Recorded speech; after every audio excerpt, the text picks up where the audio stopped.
Hi friends, life style Deepu Suri YouTube ಚಾನಲ್ಗೆ ನಮಸ್ಕಾರ. ಎಲ್ಲರೂ ಹೇಗಿದ್ದೀರಾ? ಐ ಹೋಪ್ ಎಲ್ಲರೂ ಕೂಡ ಚೆನ್ನಾಗಿದ್ದೀರಾ ಅಂತ ಅಂದ್ಕೊಂಡಿದ್ದೀನಿ. ನಾನು ಕೂಡ ತುಂಬ ಚೆನ್ನಾಗಿದ್ದೀನಿ.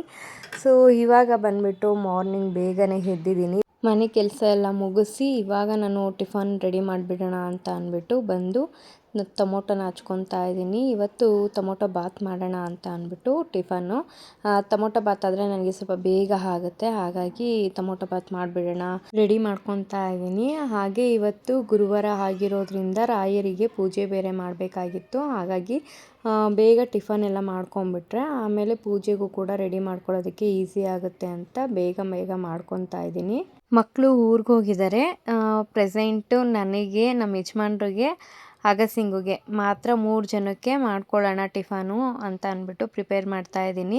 ಜಾಸ್ತಿ ಮಾಡಿದ್ರೂ ಕೂಡ ವೇಸ್ಟ್ ಆಗುತ್ತೆ, ಅದಕ್ಕೆ ಒಂದು ನಾರ್ಮಲಾಗೆ 3 ಜನಕ್ಕೆ ಎಷ್ಟು ಬೇಕೋ ಅಷ್ಟು ಮಾತ್ರನೇ ಮಾಡ್ತಾ ಇದ್ದೀನಿ. ಅದಕ್ಕೋಸ್ಕರನೇ ಬೇಗ ಮಾಡ್ಕೊಳ್ಳೋಣ ಅಂತ ಅಂದ್ಬಿಟ್ಟು ಟಿಫನ್ ರೆಡಿ ಮಾಡ್ಕೊತಾ ಇದ್ದೆ.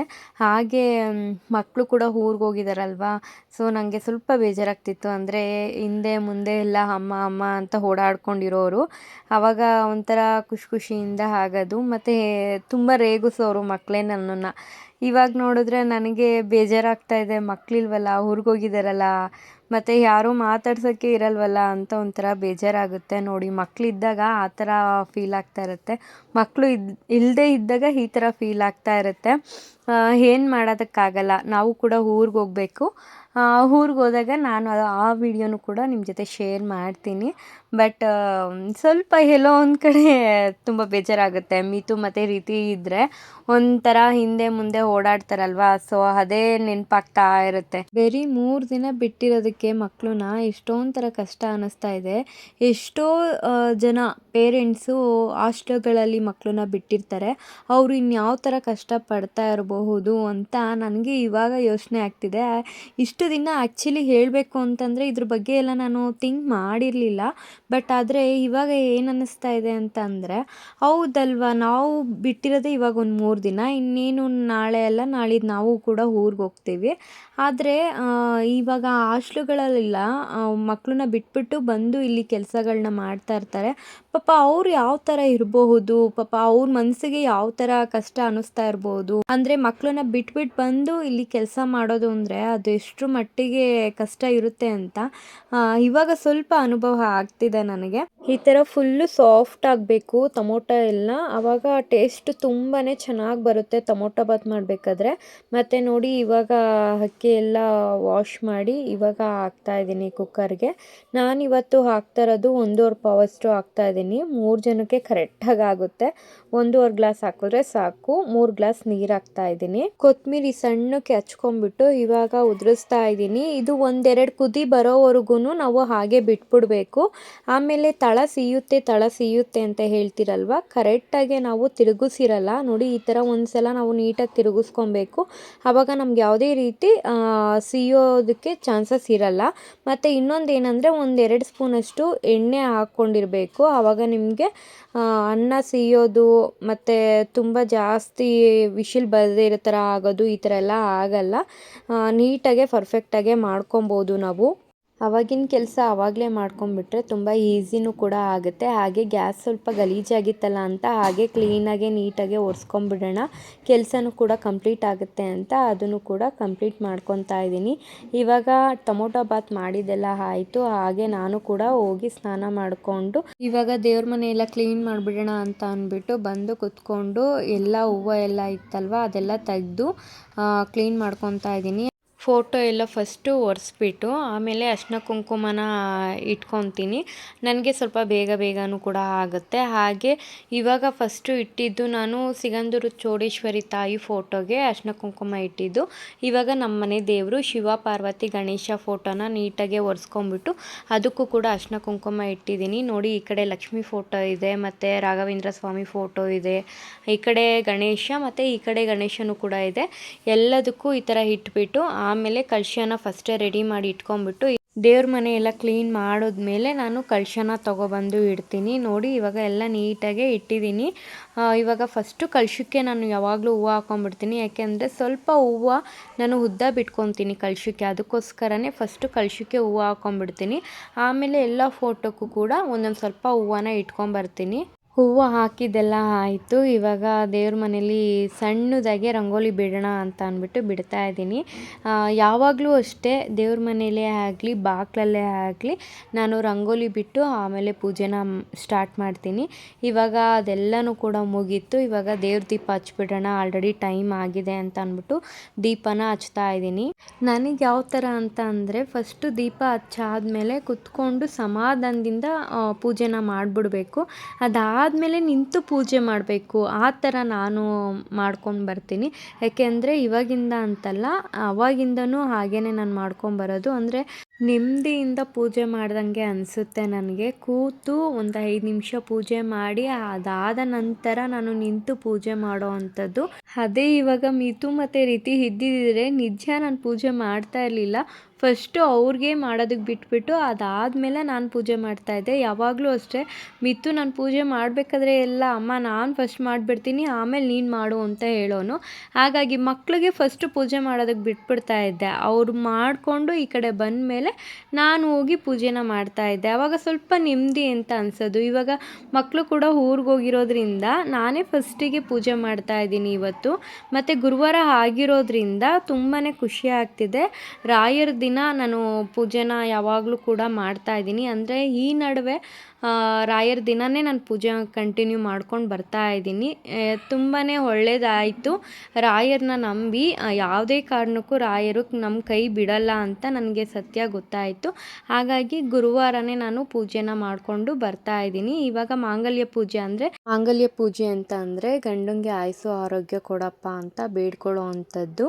ಈಗ ನಂದು ಮಾಂಗಲ್ಯ ಪೂಜೆ ಎಲ್ಲ ಮುಗೀತು. ಹಾಗೆ ದೇವ್ರ ಹತ್ರ ಬೇಡ್ಕೊತಾ ಇದ್ದೆ, ಎಲ್ಲರಿಗೂ ಕೂಡ ಒಳ್ಳೇದು ಮಾಡು, ಮನೇಲಿರೋರಿಗೂ ಕೂಡ ಒಳ್ಳೇದು ಮಾಡು, ಹಿರಿಯರಿಗೆ ಹಾಗೆ ಮಕ್ಕಳಿಗೆ ನಮಗೂ ನಮ್ಮ ಯಜಮಾನ್ರಿಗೂ ಎಲ್ಲರಿಗೂ ಕೂಡ ಒಳ್ಳೇದು ಮಾಡಪ್ಪ ದೇವ್ರೆ ಅಂತ ಬೇಡ್ಕೊಂಡು ಇವಾಗ ಎಲ್ಲ ದೇವ್ರಿಗೂ ಹೂವನ್ನ ಮುಟ್ಟಿಸ್ಕೊತಾ ಇದ್ದೀನಿ. ಯಾಕೆ ಅಂತ ಅಂದರೆ ಇವತ್ತು ಪೂಜೆ ಮಾಡಿದ್ವಲ್ಲ, ಸೊ ಒಳ್ಳೇದಾಗತ್ತೆ ಅನ್ನೋದಕ್ಕೋಸ್ಕರ ಹೂವು ಎಲ್ಲ ದೇವ್ರಿಗೂ ತಾಕಿಸಿ ಆಮೇಲೆ ಮುಡಿಗೆ ಇಡೋ ಅಂಥದ್ದು. ನೋಡಿ ದೇವ್ರ ಮನೆ ಯಾವ ಥರ ಕಾಣಿಸ್ತಿದೆ ಅಂತ ಅಂದ್ಬಿಟ್ಟು ಇವಾಗ ವಿಡಿಯೋದಲ್ಲಿ ತೋರಿಸ್ತಾ ಇದ್ದೀನಿ.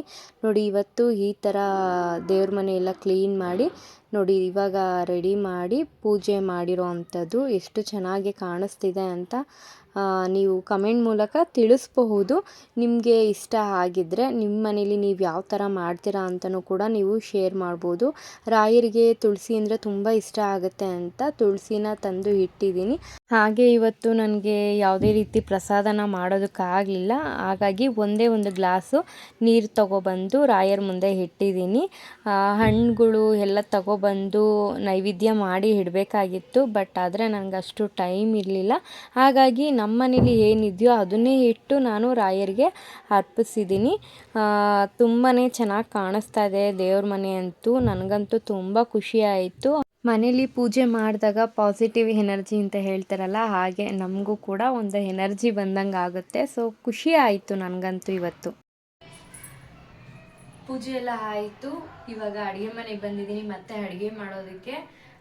ಸೂರ್ಯ ಇವಾಗ ಊಟಕ್ಕೆ ಬರ್ತಾರೆ. 5 ನಿಮಿಷಕ್ಕೆ ಆಗೋ ಅಂತ ಅದು ಏನಾದರೂ ಒಂದು ಸಾಂಬಾರು ಮಾಡೋಣ. ಸೊ ಫಸ್ಟು ನಾನು ಅನ್ನಕ್ಕೆ ಇಟ್ಕೊಂಡ್ಬಿಡ್ತೀನಿ. ಇವಾಗ ಅನ್ನಕ್ಕೆ ಇಟ್ಬಿಡೋಣ, ಬೇಗ ಬಿಟ್ಕೊಂಡು.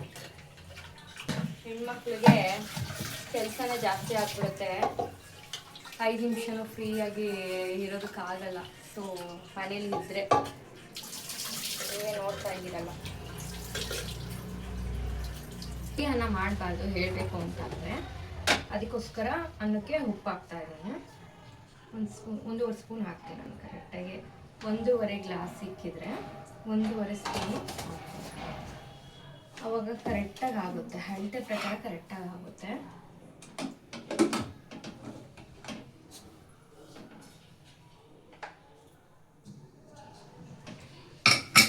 ಸೊ ಇವಾಗ ಇದಕ್ಕೆ ಏನೇನು ಬೇಕಂದರೆ ಬೆಳ್ಳುಳ್ಳಿ, ಸ್ವಲ್ಪ 2 ಕಡ್ಡಿಯಷ್ಟು ಕರಿಬೇವು ಇಟ್ಕೊಂಡಿದ್ದೀನಿ ಅಷ್ಟೇ. ಅಷ್ಟೇ, ಬೇರೆ ಇನ್ನೇನು ಬೇಡ ಇದಕ್ಕೆ. ಸೊ ಅರ್ಧ ಲೀಟ್ರ್ ಹಾಲು, ಹಾಗೆ ಸ್ವಲ್ಪ ಹಾಲಿತ್ತು ಇದರಲ್ಲಿ, ಸೊ ಅದನ್ನು ಕೂಡ ತೊಗೊಂಡಿದ್ದೀನಿ. ವೇಸ್ಟ್ ಮಾಡಬಾರ್ದಲ್ವಾ, ಫಸ್ಟ್ ಇದನ್ನ ಹಾಕೊಳ್ಳೋದು, ಆಮೇಲೆ ಬೇಕು ಅಂದರೆ ಎಕ್ಸ್ಟ್ರಾಸ್ ಅದನ್ನ ಹಾಕೊಳ್ಳೋದು ಅಷ್ಟೇ. ಇದು ಯಾವ ಥರ ಮಾಡ್ತಿದ್ದೀನಿ ರೆಸಿಪಿ ನೋಡೋಣ ಬನ್ನಿ. ಇವಾಗ ತಪ್ಪಲೆ ಕಾಯ್ದಿದೆ,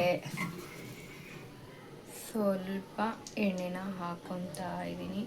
ನೋಡಿ ಸಾಕು, ನೋಡಿ ಸ್ವಲ್ಪ ಸಾಸಿವೆ, ಒಂದು ಬೆಳ್ಳುಳ್ಳಿನ ಹಾಕೊತಾ ಇದ್ದೀನಿ, ಕರಿಬೇವು, ಚಿಟಪಟ ಅಂತ ಇರಬೇಕು. ಬೆಳ್ಳುಳ್ಳಿ ಇವಾಗ ಫ್ರೈ ಆಗಿದೆ ಫುಲ್ಲು. ಒಂದು ಅರ್ಧ ಬೌಲಷ್ಟು ನೀರನ್ನ ಹಾಕೊಂಡ್ರೆ ಸಾಕು. ಈಗ ಇಷ್ಟು ನೀರನ್ನು ಹಾಕ್ಕೊಂಡಿದ್ದೀವಿ. ಇದಕ್ಕೆ ಹಾಲು ನಿಮ್ಗೆ ಎಷ್ಟು ಬೇಕೋ ಅಷ್ಟು ಹಾಲನ್ನು ಹಾಕೋಬೇಕಾಗುತ್ತೆ. ನೋಡಿ ಸ್ವಲ್ಪ ಸಾಮಗ್ರಿ, ಒಂದು ಅರ್ಧ ಸ್ಪೂನಷ್ಟು ಸಾಕು. ಒಂದು ಅರ್ಧ ಸ್ಪೂನಷ್ಟು ಚಿಲ್ಲಿ ಪೌಡರು. ಇವಾಗ ಇದನ್ನು ಮಿಕ್ಸ್ ಮಾಡಬೇಕು. ರುಚಿಗೆ ತಕ್ಕಷ್ಟು ಉಪ್ಪು, ಅದು ಸಾಕಾಗಲ್ಲ ಅಂತ ಸ್ವಲ್ಪ ಹಾಕ್ತಿದ್ದೀನಿ. ಇಲ್ಲಿ ಸ್ವಲ್ಪ ಕಾಯಿನ ಹಾಕ್ಕೊತಾ ಇದ್ದೀನಿ. ನಿಮಗೆ ಬೇಕಂದರೆ ಕಾಯಿನ ಹಾಕ್ಕೋಬೋದು, ಇಲ್ಲಾಂದರೆ ಸ್ಕಿಪ್ ಮಾಡ್ಕೋಬೋದು. ಲಾಸ್ಟಲ್ಲಿ ಸ್ವಲ್ಪ ಕೊತ್ತಂಬರಿ ಸಣ್ಣಕ್ಕೆ ಹಚ್ಕೊಂಬಿಟ್ಟು ಈ ಥರ ಉದುರಿಸ್ಬೇಕು. ಆವಾಗ ನಿಮಗೆ ಹಾಲು ಸಾರು ರೆಡಿ ಆಗಿಬಿಡುತ್ತೆ. ನಾನಿವತ್ತು ಮಾಡಿರೋದು ಹಾಲು ಸಾರು, ಬೇಗ ಕ್ವಿಕ್ಕಾಗಿ 5 ನಿಮಿಷಕ್ಕೆ ಮಾಡ್ಕೊಳ್ಳೋ ಅಂಥ ಸಾಂಬಾರನ್ನ ನಾನಿವತ್ತು ನಿಮ್ಮ ಜೊತೆ ಶೇರ್ ಮಾಡ್ತಾ ಇದ್ದೀನಿ. ಎಲ್ಲರೂ ಕೂಡ ನೋಡ್ಕೊಳ್ಳಿ, ಮಾಡ್ಕೊಳ್ಳಿ. ಫೈನಲಿ ಬೇಗ 5 ನಿಮಿಷಕ್ಕಾಗಂಗೆ ಹಾಲು ಬಜ್ಜಿ ಮಾಡಿದಾಯಿತು. ಅಡುಗೆ ರೆಡಿ ಆಯಿತು. 10 ನಿಮಿಷ ಆಗಿದ್ದು. ಸೊ ಫೈನಲಿ ಫಿನಿಶ್ ಆಯಿತು. ಇವಾಗ ನಾನು, ನಮ್ಮ ಯಜಮಾನ್ರು, ಅಗಸಿಂಗು 3 ಜನನು ಕೂಡ ಊಟಕ್ಕೆ ಕುತ್ಕೊಂಡಿದ್ದೀವಿ. ಈ ವಿಡಿಯೋ ಸ್ವಲ್ಪನಾದರೂ ಇಷ್ಟ ಆಗಿದರೆ ಲೈಕ್ ಮಾಡಿ, ಶೇರ್ ಮಾಡಿ, ಕಮೆಂಟ್ ಮಾಡಿ. Thank you so much. Next ವಿಡಿಯೋದಲ್ಲಿ ಸಿಗ್ತೀನಿ. ಹೀಗೆ ವಿಡಿಯೋಗಳನ್ನ ಮಾಡ್ತಾ ಇರ್ತೀನಿ. Take care, love you all, bye.